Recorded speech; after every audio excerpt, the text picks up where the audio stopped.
Allah Subhanahu wa Ta'ala yang telah memberi kita kesehatan, kesempatan hingga bisa bernafas sampai di puasa yang ke-6. Insyaallah mudah-mudahan kita bisa berjumpa lagi di Ramadan tahun-tahun depan. Amin. Tidak lupa pula salawat dan salam kita hadiahkan kepada Nabi besar Muhammad sallallahu alaihi wasallam. Semoga kita mendapat amin. Alhamdulillah kebetulan hari ini kami sebagai pengganti, seharusnya jadwalnya Pak Zakaria sama Bang Lupi. Pak Dek lagi kurang sehat, jadi dioper ke Pak Daulat waktu ditanya takut sama Bang Lupi. Satu paket aja kita program, ya Pak. Ada Lupi ini.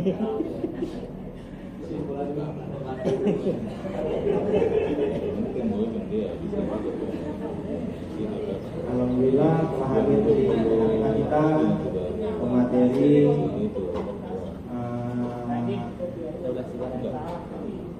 kita Kiai Haji kita Dr. Andes Daulat Sibarani. Kami persilakan dengan segala Assalamualaikum warahmatullahi wabarakatuh.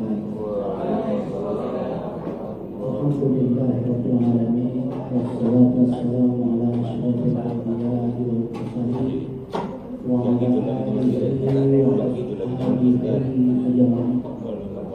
Bapak Kasih yang sama-sama dihormati, Bapak Katibu, Bapak Kasih dan Ibu Kasih, semua kita yang berhadir dalam kesempatan ini yang insyaallah dimuliakan oleh Allah Subhanahu wa Ta'ala. Kajian kita sekitar salat. Saya yakin dan percaya apa yang disampaikan ini hanya sekedar mengingatkan kita. Dan hadis ini banyak turunnya atau jalannya.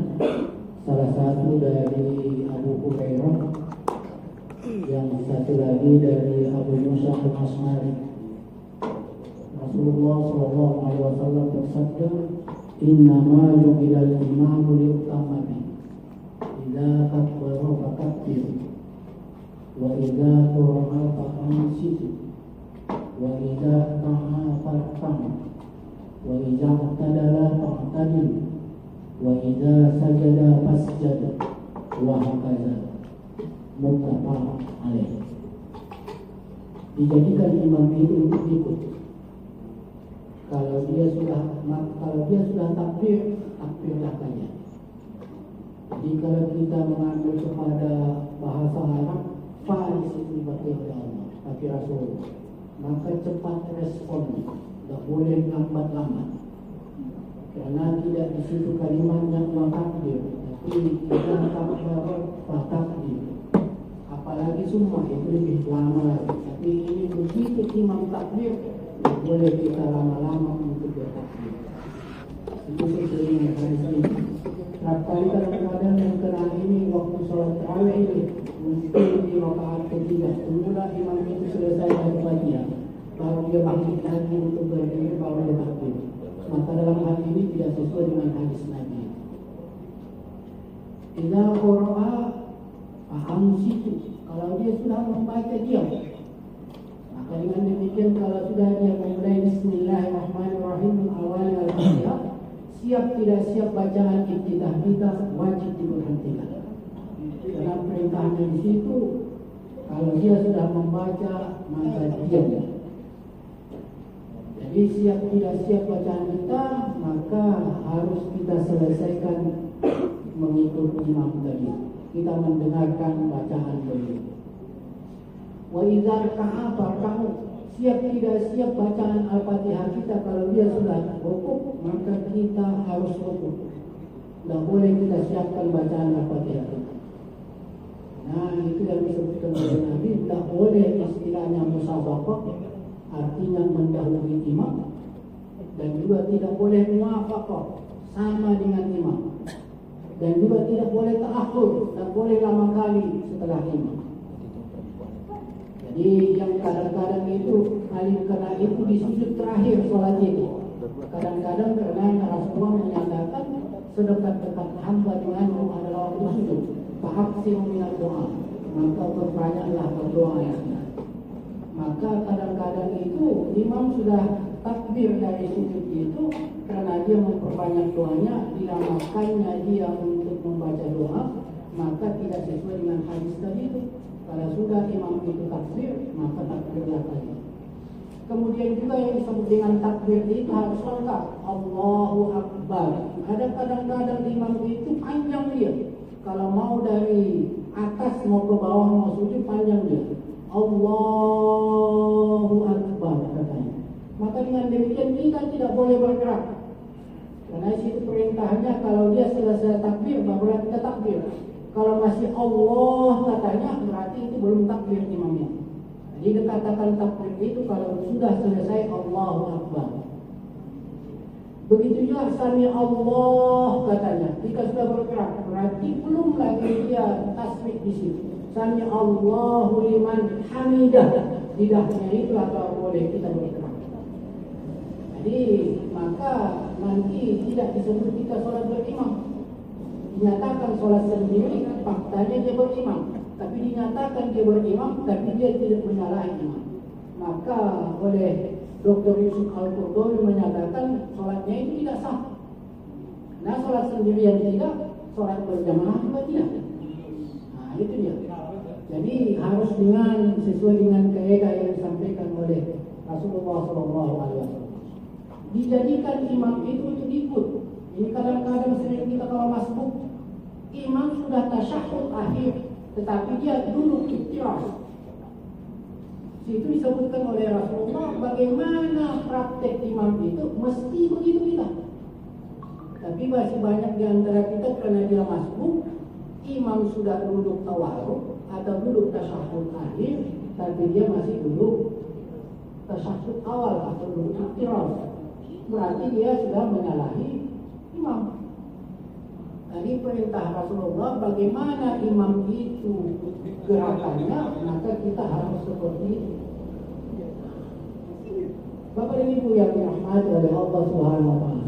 Jadi itu kata Rasulullah SAW, dijadikan imam itu mesti harus kita ikuti. Setelah dia selesai takbirnya, barulah takbir kita. Kemudian kalau dia sudah membaca, maka diam kita. Berbeda dengan setelah dia membaca surat, itu ikhtilaf ulama. Kalau mazhab Hanafi, makmum itu tidak wajib membaca Fatihah di belakang imam. Jadi kalau di kita ini persis, sebahagian dari Salafi itu tidak membaca Al-Fatihah di belakang imam yang dalam sholat jahriyah.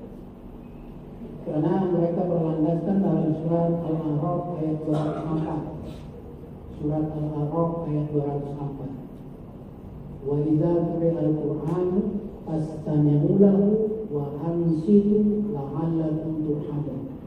Maka habis imam itu membaca Al-Fatihah, otomatis dia membaca surah. Maka dengan demikian diperintahkan untuk mendengarkan bacaan imam.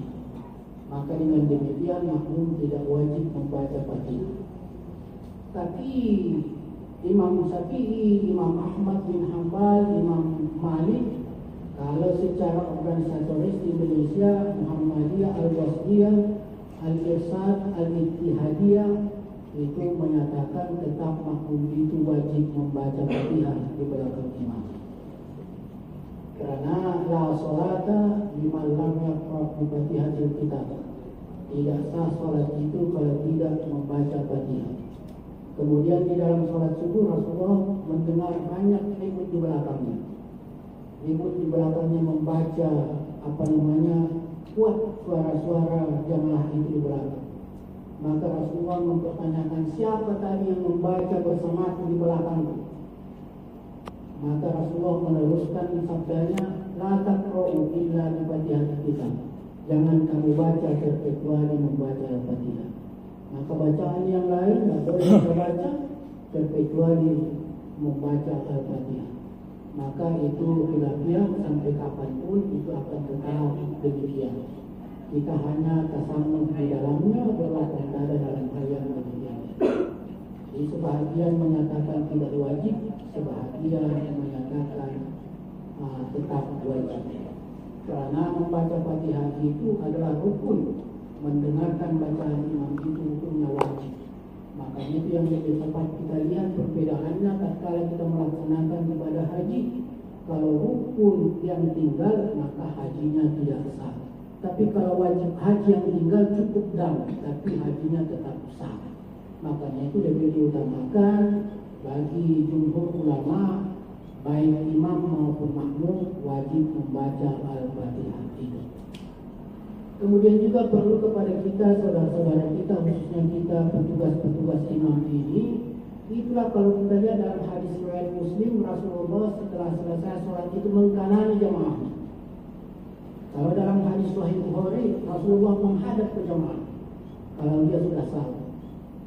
Salah satu maknanya apa di situ adalah supaya melihat masbuknya ada yang ketinggalan atau tidak. Makanya itu tatkala dilihatnya ada yang masbuk, tidak boleh dia membuatkan bacaan zikirnya. Ini kadang-kadang di satu masjid itu imam itu tak peduli dia apakah ada yang masbuk atau tidak masbuk. Itu hukumnya haram. Membaca Al-Quran di dekat orang yang sholat, kalau kita kuatkan bacaan kita membaca Al-Quran itu hukumnya haram. Karena itu bisa mengganggu orang yang sholat itu. Sama dengan istilahnya tadi, zikir kita kuat-kuat. Kalau ada jamaah kita yang masbuk, maka itu akan mengganggu konsentrasi dia. Maka hukum zikir itu adalah haram. Ya, bukan dilarang zikir, silakan zikir, tapi kita sirkan hanya istilahnya kita pelankan. Ini kadang-kadang ya Allah, satu masjid kita kadang-kadang musafir, kita ketinggalan, atau bacaannya sangat luar biasa, mic-nya pun keras-keras. Jadi kita pun susah untuk konsentrasi kepada Allah Subhanahu wa taala. Bapak Saudara yang dirahmati oleh Allah Subhanahu wa taala, itulah sirasa kajian kita. Mudah-mudahan bermanfaat. Kalau ada mau kita sharing, mari sama-sama kita sharing. Banyak ustaz-ustaz kita yang hadir dalam kesempatan ini. Terima kasih. Terima kasih kepada Ustaz pemateri yang telah menyampaikan tausiahnya. Semoga menjadi amal kita yang menambah ilmu untuk kita semua.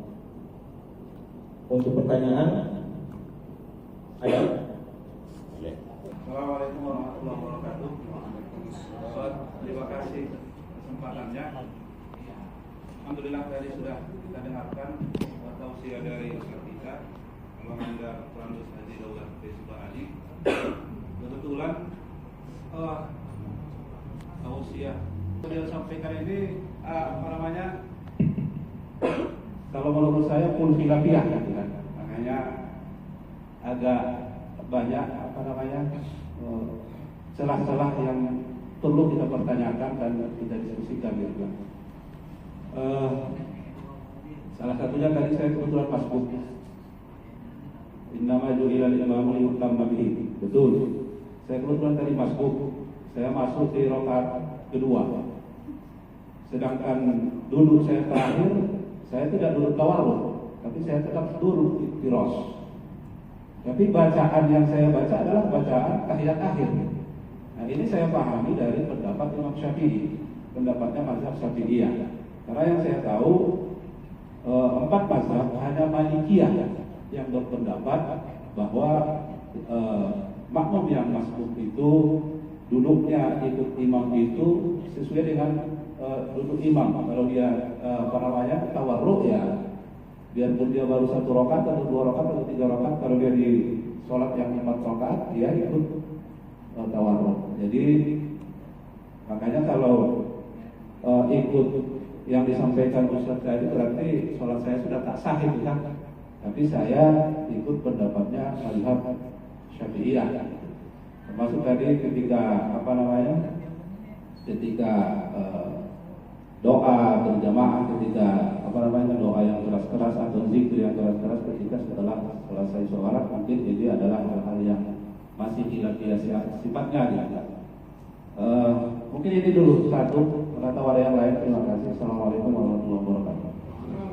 Kalau kita merujuk kepada pemahaman dan yang dinyatakan oleh Rasulullah dijadikan imam itu untuk ikut, maka sepanjang gerakan itu adalah gerakan yang ittifaq ulama, maka kita mesti mengikuti.